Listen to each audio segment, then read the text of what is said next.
Okay, so it's not a, ping pong ball or whatever most people use when they talk about Tama's dongos. Um, or her kibi no mi. But I couldn't find one, so I had to use a little mini football. Which, this is Nebraska, so a little mini football is an acceptable answer for a small ball. Okay, time to talk about Tama. Tama is going to be the first in the last 4 characters that I will be discussing for Wano. The first is Tama, the second one will be Toko, and then we will have Momonosuke, and then Hiyori. We're ending on Hiyori because she is actually my favorite character from Wano.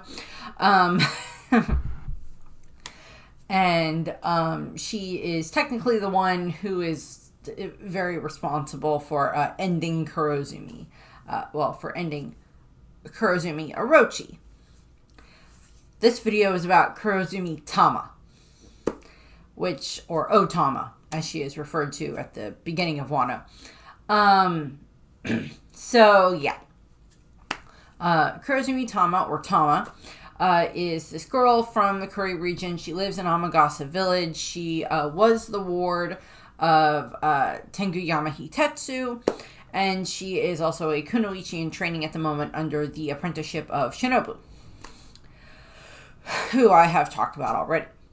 And as far as we are aware, she's the last known surviving member of the Kurozumi family, because Orochi is dead, Kanjuro is dead, Kigarashi is dead, and Senimaru are all dead. And of course, so are, unfortunately, Tama's parents.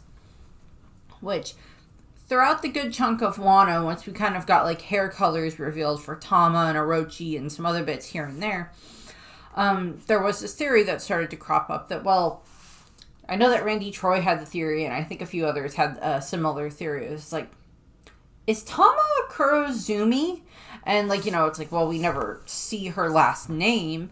And then it's finally confirmed when we kind of get Tama's little flashback, like right at the tail end of Wano. We get her just kind of, remembering what was going on, which I'll go over here in a moment, with her parents and everything else like that. And we see their gravestones. And then later on, it is very much, because I think someone asked Oda in an SBS about it. And he's like, oh yes, Tama is a Kurozumi. She is a member of the Kurozumi clan. Or Kurozumi family. And so that's like confirmation we need there. Now, the question that has yet to be answered, as far as I'm aware, is, do Momonosuke and Hiyori and the rest of the Scabbards know that Tama is a Kurozumi? Does Tama even know that she is a Kurozumi? Because she was like 3 or 4 when her parents died. So it's like, does she even fully know that her parents were Kurozumis? Although that would be like an easy thing to figure out on like their tombstones type of a thing, on their gravestones. So there's a question there, which I'll discuss later on. This video is going to be from her birth all the way up until just before the Battle of Onigashima. And then, like with most other characters for this, the second video will be all about her time on Onigashima and her valiant efforts and, fruitful efforts, in all honesty, to help turn the tide with all of the smile users, with all of the gifters that she gets with her dongos. And I'll talk about Onigashima and then her current stuff in the second video. But in regards to Tama, she is 8 years old. And she has the devil fruit that is the kibi no mi, or the millet fruit, which is a paramecia. And this allows her to create the little dongos by popping them off from her cheeks. And she is able to then feed these to an animal. And then they become kind of her, like, servants, her pets for a certain amount of time.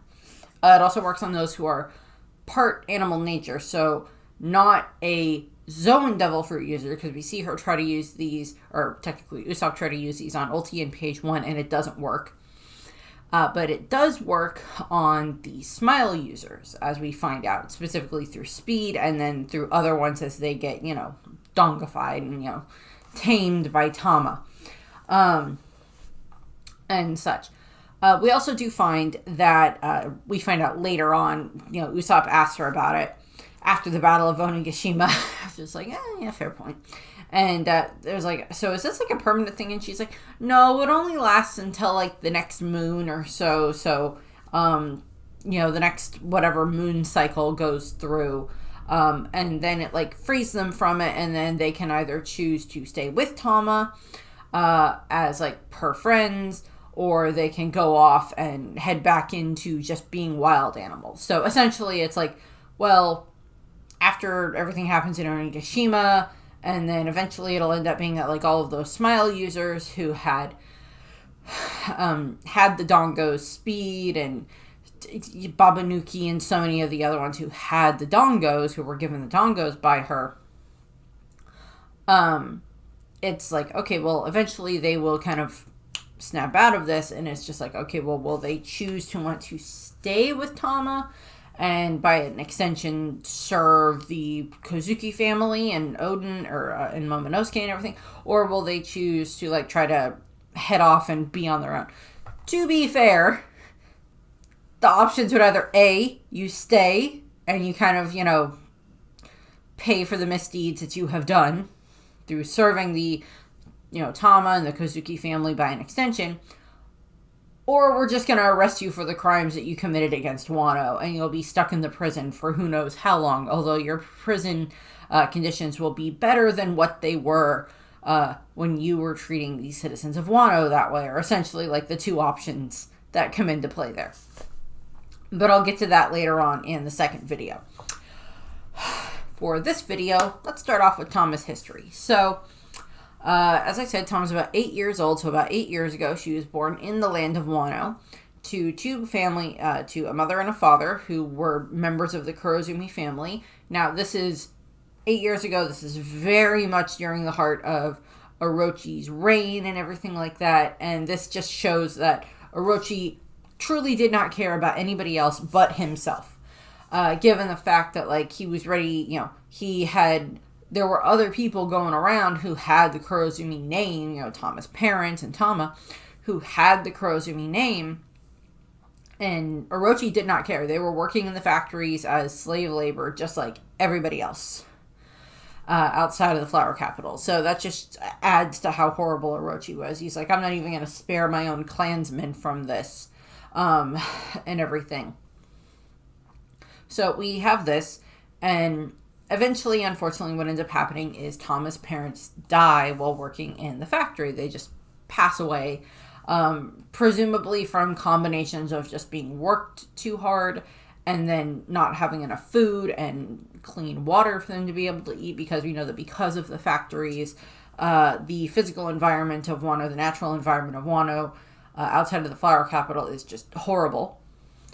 And, like, plants are poisoned because the water is poisoned and the soil is poisoned and the animals are poisoned because of drinking the water and eating the plants and all this other stuff. And and like any humans, unless you're like Luffy or Zoro or someone else with a really, really good constitution, or in Luffy's case, an immunity to poison,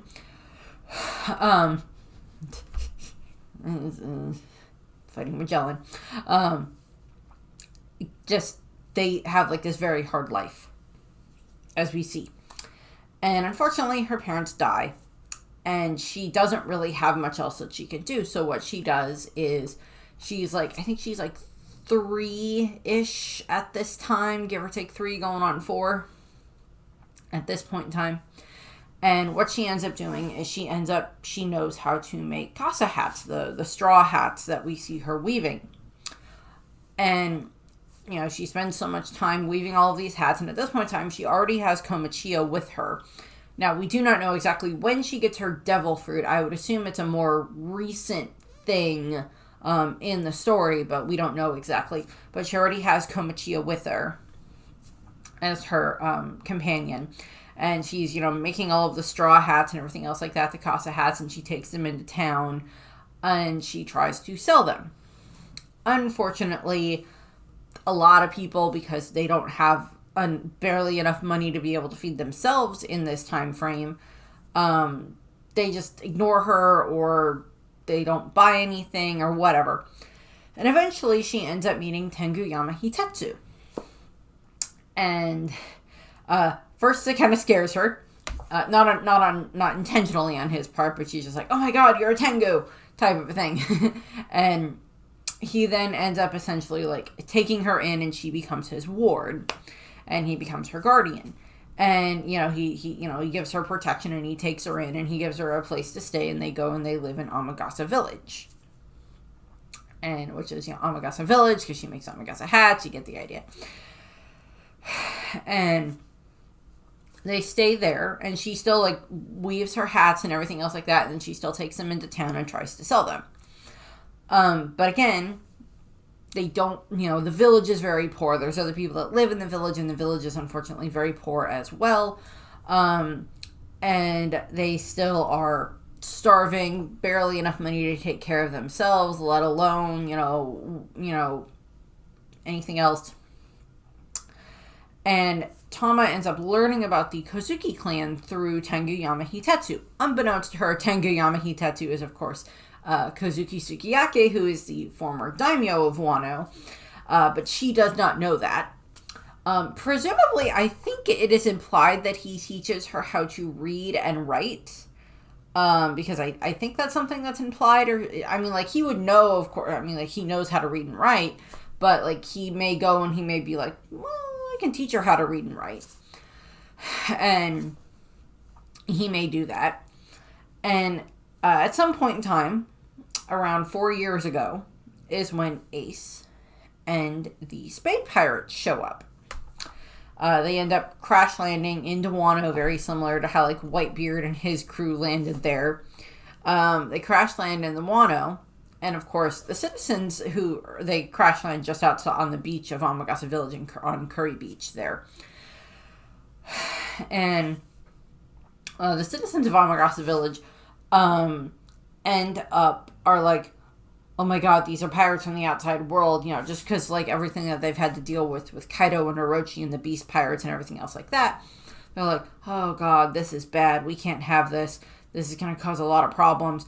Let's tie them up. So they tie up Ace and his crew, which isn't going to do much. Ace already has the Marimaro no Mi at this point in time, but they don't know that. They also don't have any sea prism to use to chain them up. Otherwise, they probably would instead of just using ropes. And they, raid the Spade Pirate ship for any food that they have, and then they start dividing it up amongst themselves. When Ace and the others wake up and they realize what's going on, Ace just kind of burns away the ropes and is just like, so, what's going on here? Essentially, and it's it ends up, he ends up finding out that it's they don't have a lot of food because of Kaido, and Orochi and all of the taxes and everything else like that, which of course makes him mad, because of course Ace grew up in squalor in the Goa Kingdom with Luffy and Sabo and Dodon and everything else like that. And having to, kind of scrounge and fight for your own food, but this is different.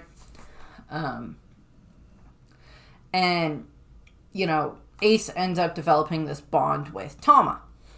And they spend a little while there. I don't know if we get an exact amount of time, but I think it's a couple of weeks that they spend in Wano. And given the fact that Luffy and the others are in Wano for over a month, if I remember correctly. Because it's 2 weeks to the Fire Festival, then it's another week while Luffy and Zoro are healing, and then it's a little bit after that they leave, so it's 3.5 to 4 weeks that Luffy and the others are in Wano during that time frame. But I think Ace and his crew are there for a couple of weeks, maybe not as long, but a couple of weeks. And, of course, for Ace, this is also later on. They go, and this is where he ends up interacting with Yamato and meeting Yamato and everything. But, Ace and Tama end up developing this really strong bond. And, of course, Tama wants to go with him because she wants to become a kunoichi, a female ninja and everything. And she wants to join Ace's crew. Unfortunately, Ace is, looking at her and going, okay, you are far too young to do this. And she goes, well, I'm 5. It's you're not 5. You're clearly 4 years old, child, but I admire your tenacity, essentially. And what ends up happening is, of course, Ace makes the promise that he will eventually come back for Tama. And will, that she, trained to become a bewitching kunoichi, as he tells her, which the crew teases him about. And I will come back and I will take you with me, and you can join my crew and everything else like that. And of course, so for the next, 4-ish years, Tama kind of is, she's very much on like that set path, very much how like Luffy has the set path after interacting with Shanks and everything.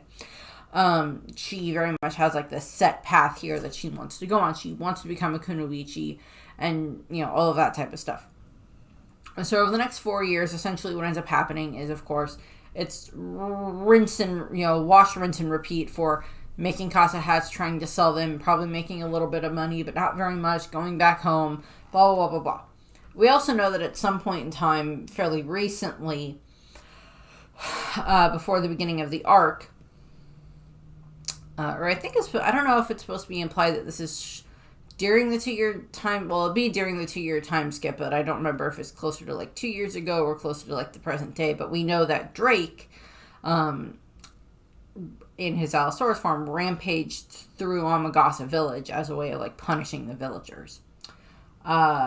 And some of them survive, some of them didn't. Tama and Tama and Hitetsu are two of the ones who do survive.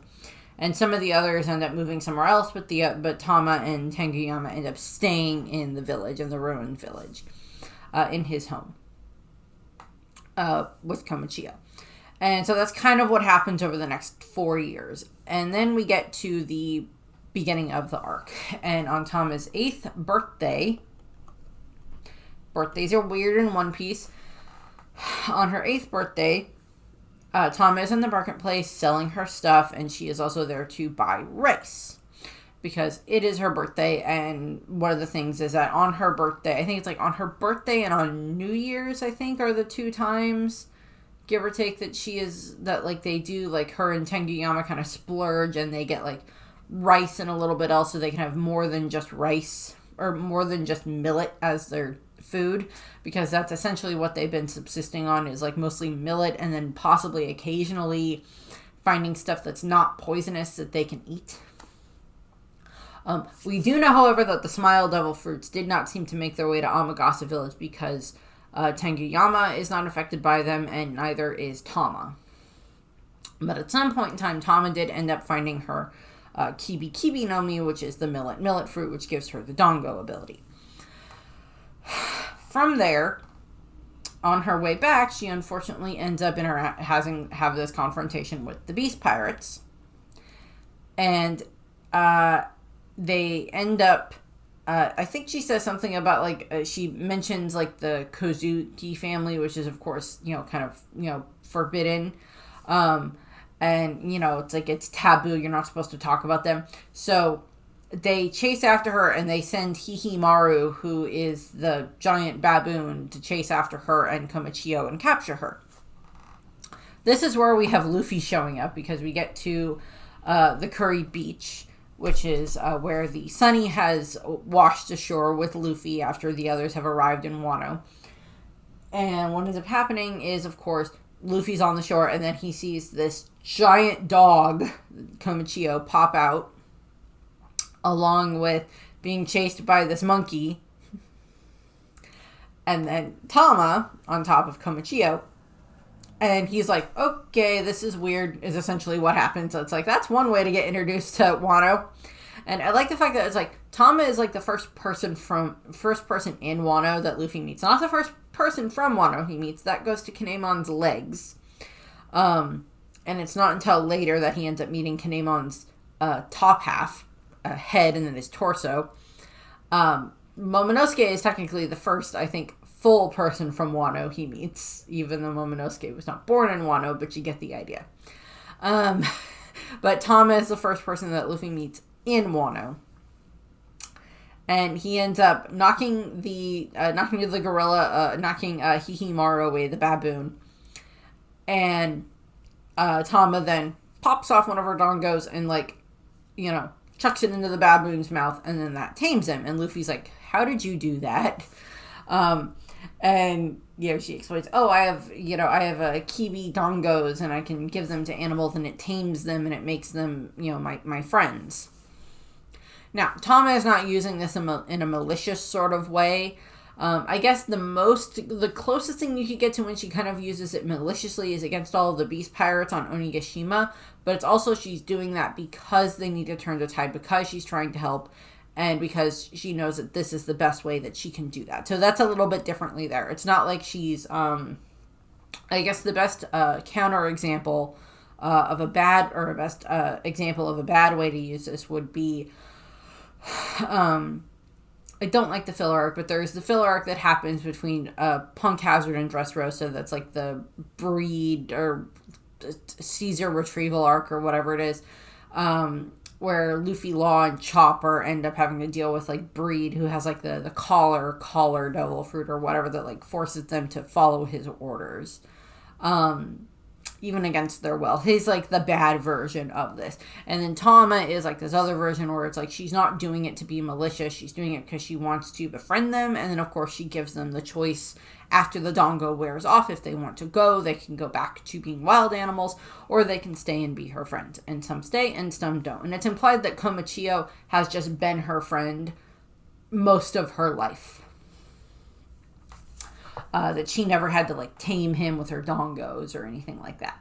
So Luffy hides 1,000 Sunny, and then Tama offers to make food for him out of gratitude. So they head to where Tama lives in her house with Tenguyama, which is still kind of broken down. And she makes rice and another little bits of stuff, and then she gives it to Luffy along with clean water for him to drink. And he eats and drinks, and he's, like, still very hungry afterwards. And she ends up, she's like, oh, okay. And she's like, well, that was all the food I had, is essentially what happens. And he's like, oh. Now, in Luffy's defense, had he known that was the only food she had, he wouldn't have eaten it. Because food is very important to Luffy. And had he known that was the only food she had, I don't think Luffy would have eaten it. Because he's like, I can go a little while longer without food. It's fine. You eat it, type of a thing would have been his answer. And then what ends up happening is, of course, Tama goes off and she ends up going to one of the rivers, the river nearby, where she's drinking the water, which is, of course, poisoned water, to try to quell her hunger and try to force that down. During that time frame is when Tenguyama Hitetsu shows up at their home and scolds Luffy and is explaining to him that, yeah, that's the only time she gets to eat rice and everything else like that. All the rest of the time she subsists on millet and all this other stuff. And then when she gets back, he realizes that she's been drinking from the water and drinking from the river. And she unfortunately falls ill because of this, because she gets poisoned. And we're using, they use this as an explanation as to, like, all the crap that's been going on in Wano because of Orochi and Kaido. And during this time frame, Tenguyama also explains that Tama has been waiting for Ace, and Luffy is like, okay, not the time to bring that up, but he still brings it, because Luffy has no tact. He ends up informing them that Ace is dead, because of course they don't know about this. And, since they don't get news from the outside world, they don't know that Ace died 2 years ago and everything, at Marineford. And of course Luffy's like, Ace is dead. And Tama is just distraught by this. And she, distraught by the news, and passes out. So Luffy ends up trying to take her to a doctor. Because he's like, okay, well, she's sick, she's poisoned, she needs a doctor. True. He gets on Komichio, and they are riding through the bamboo forest, and Tama at one point wakes up, and she's like, you have to be lying about Ace. And he's like, no, Ace really is dead, and everything else like that. And she gets, like, mad at him and starts beating Luffy on the head. Also, I believe he puts his hat on her at this point in time, that she's wearing his hat. I believe. Which is, again, one of the few instances where we see Luffy give anybody his hat. Besides Nami, and then would not, Nami back in, during Arlong Park, and then to have her fix it at various points in time. But what ends up happening is, of course, they're riding through the forest, bamboo forest, and eventually they get to the desert area, and as they're still running and everything like that, Tama is like explaining about like the terrible environment that Kaido and the Beast Pirates have created and everything, and then she falls unconscious again, and eventually they end up coming across Zoro, and then of course dealing with Zoro, they end up then dealing with Hawkins and all of that crap, but Tama, she's still sick at this point in time, and Komichio essentially ends up like running out and like grabbing Luffy and like dragging him away to go. Luffy's like, oh yeah, that's right, I can't fight the weird straw man, I have to help Tama. And him and Zoro are now, and Tama are now riding on top of Komichio, and then Tsuru reveals herself, Tsuru reveals herself, and she's like, oh, I can help you, bring her to my tea shop in the village in Okabore town, and I can help her. So they get to Okabore town, where they introduced to Kiku, and of course, Tsuru is able to, make a remedy for Tama, which they are then able to feed her, and then that helps her. And then they end up giving her Oshiruko, which she initially does not want. Because she's like, Tsuru technically, guilt / terrifies Tama into eating the Oshiruko, which I find adorable, because Tsuru and Kinemon unfortunately never had children that we are aware of. Pretty sure we would have been aware of that by now.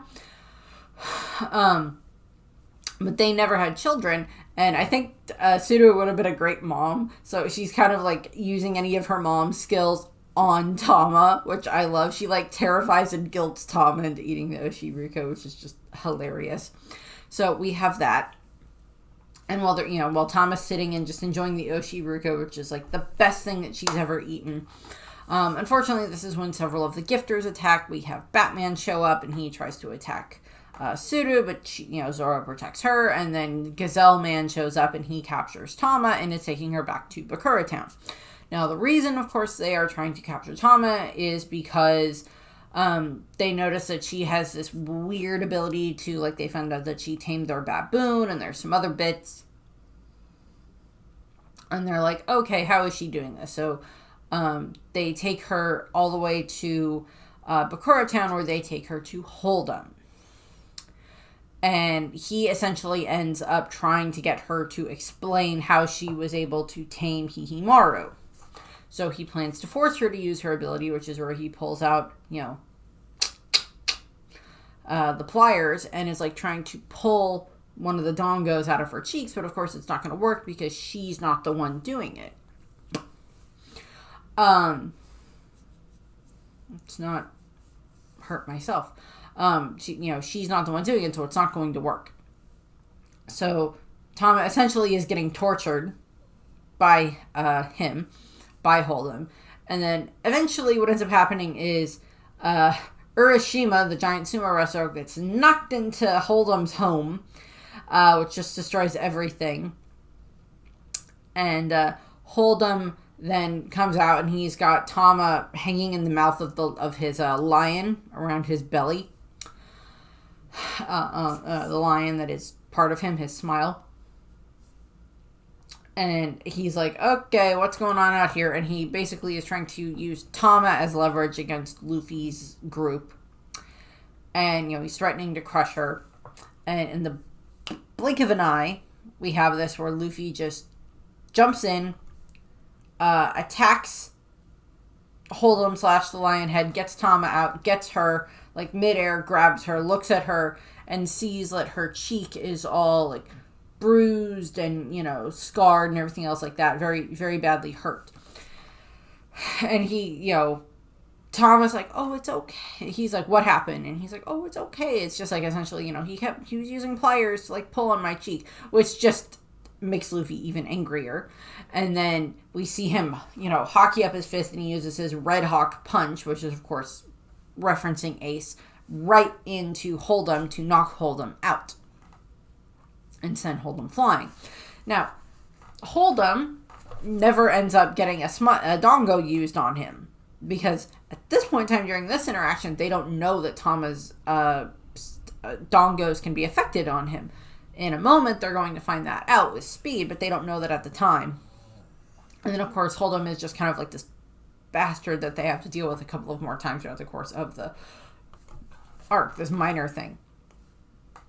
But Luffy just sends Hold'em flying, and then they land, and then they run over, and then they jump on Speed's back because he mistook her for a horse, and she's like, "Get off me!" And then Luffy's like, "Hey, give me a Dongo," and Tom was like, "Okay," and she pops off one and hands it to him, and he pops it in front of Speed, and she eats it because it's the horse thing of food, and eats it, and then that tames her to Tama. And so she will not listen to Luffy, but she will listen to Tama. So Speed ends up running, and then in this time frame, this is of course when they get all of the food that was from the Paradise Farm, and the water and everything, and they take all this back to Okobore Town.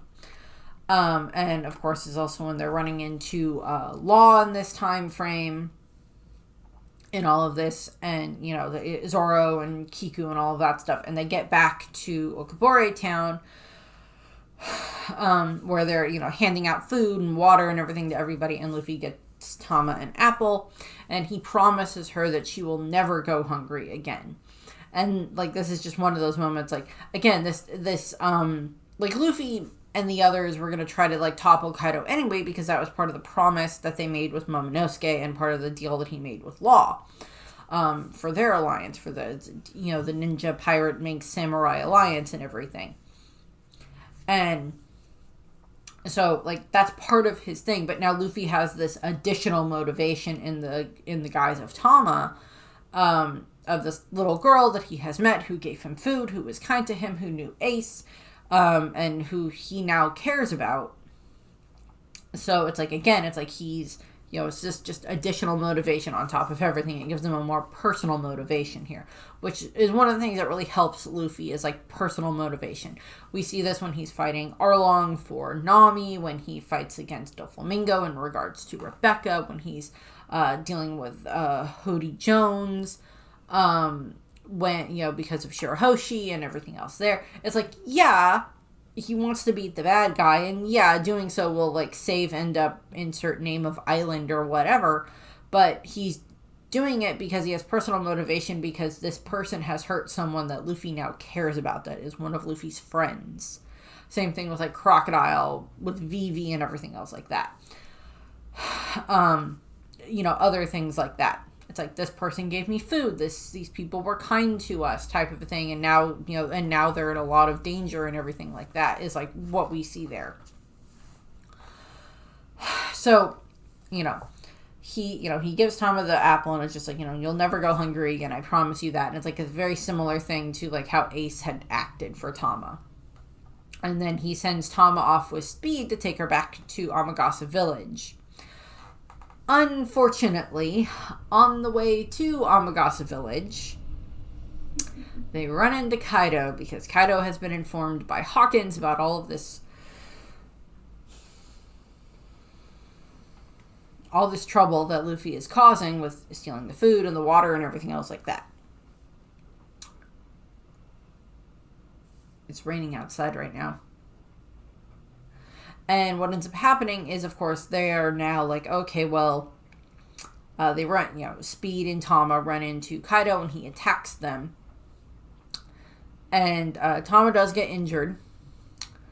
And Speed does end up managing to make it back to Okobore Town, where she tells Okobore, Bakura, whichever one, where she kind of tells Luffy what happened. But then we know that Tama is found by Inarashi, who then takes her back into the forest so she can receive medical attention. And then when she eventually wakes up, she is back at her home in Amagasa Village, where she is being cared for by Chopper.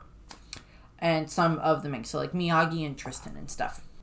After she's been taken care of by Chopper for a little bit, by the time we cut back to where she is, she's still very worried about Luffy, and Chopper explains, Luffy is fine. I think they do tell her that he was captured, but it's just like, oh no, he's got really good recovery speed. He'll be fine and everything. And like, yeah, he's at Udon prison, but Raizo is planning on a way of rescuing him, which is true. Raizo is working on that. To a degree, for Raizo's credit, I do think that his plan would have worked, but then everything got interfered with because of Big Mom. But I do think that his plan would have worked.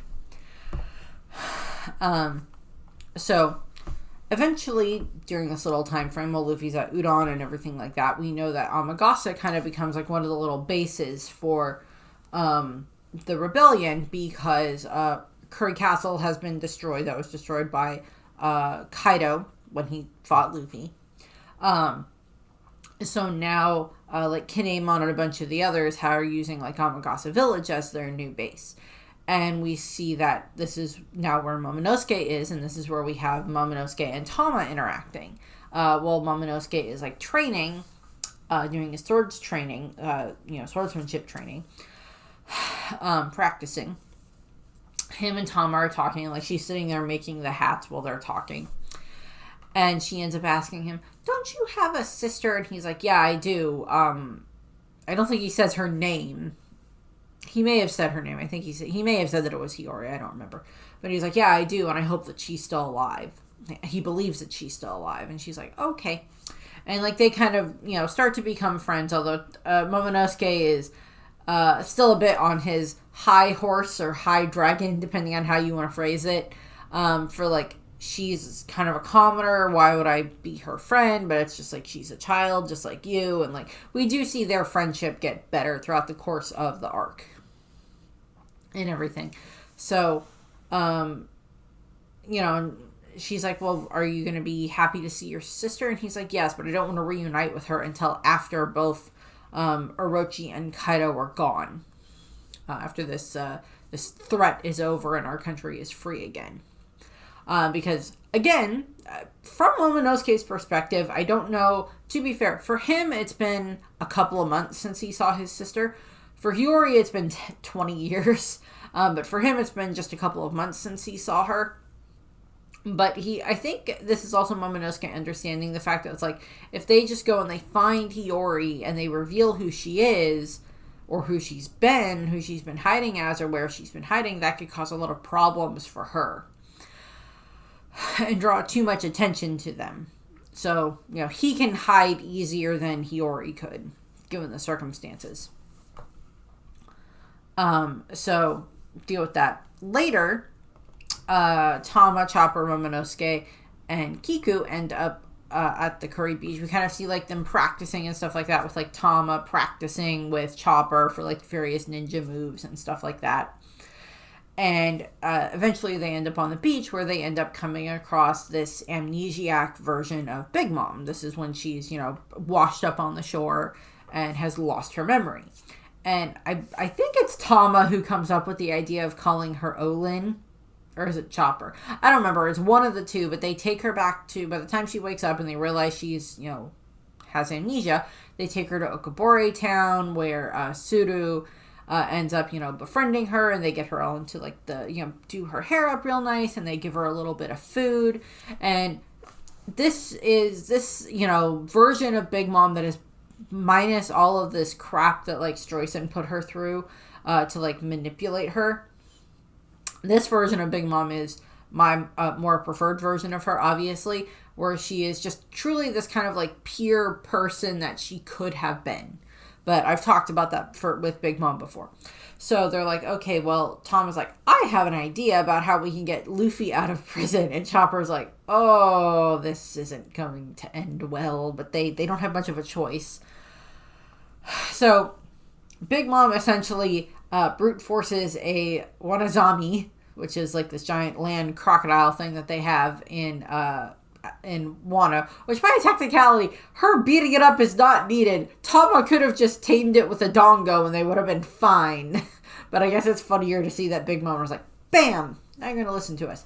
So all four of them plus Big Mom all four of them plus Big Mom are riding on the Wanozami on the way to Udon Prison, working their way across Wano from Kuri to Udon. Tama ends up getting yelled at over the smart Dendenmushi, the little pond snails, by Tenguyama, who is just chewing her out for leaving. And she's like, don't worry, I'll return, I'll be fine, and everything like that. I'm with a group, so I'm safe and everything. And like we see them journeying across Wano and everything. And eventually, like, we have Tama and Big Mom kind of like bonding over talking about Oshiruko, because it's like they're using Oshiruko as a motivation to get Big Mom to go to Udon Prison in the first place. And then, like, as night falls, they've now reached Udon Prison. And the next day is when everything goes down, where they have Luffy is in, like, the Sumo Inferno with him and Hirogoro and everything like that. And they, they're working on trying to escape and all this other stuff. And, like, Big Mom, along with the group, just, like, crash through the gates. Tama and Momonosuke kind of stay outside. While Kiku and Chopper go inside to deal with it to keep the kids safe. And, like, Big Mom is just, like, rampaging through. And they're just like, oh, my God, she is strong. Is kind of, like, Tama and Momonosuke's reaction. Once everything has been dealt with Big Mom, with, like, Queen capturing her after headbutting her as a Brachiosaurus, they end up carting her off. And then they have to deal with Babanuki and all of the mummy virus stuff that's going on. Eventually, this ends up, of course, leading to Luffy defeating Babanuki and defeating a bunch of the others, Smiles, and then Tama ends up taming all of them. Because we see, like, Daifugo and Gazelle Man and some of the other ones pop up later on, but we see that they get tamed. And she tames Babanuki, and then Babanuki lies over the pond snail when Queen calls back to find out what's going on there. So, Babanuki says, oh yeah, don't worry, boss, it's fine, we got everything under control. Which is just a straight up lie, because now essentially the prisoners have taken over the asylum, in this case, and they have the guards on their side. Or the inmates have taken over the asylum and they have the guards on their side is essentially what's going on. Yeah. So from there, we now have that several of the Smile users are now under Tama's influence, and everything like that. And Speed has been as well. They end up going back to Amagasa Village now that Luffy is freed, and they have all of these new allies that they can work with, like the Yakuza and everything, and they make their way back to Amagasa Village. Speed tends to be the one to stay with Tama the most. But, the other the other gifters are, like, helping in this regard as well. And, Tama ends up making all of these straw hats for all of the scabbards and Momonosuke for them to wear as they cross Wano to get to the port for them to head to the raid on Onigashima. And once they leave, and then Luffy and the others leave, Tama is like, I want to help. I want to do something to help. So they, Speed's like, okay. And that's where we'll leave this. So they are going to get ready to head off to head to Onigashima to participate in the battle.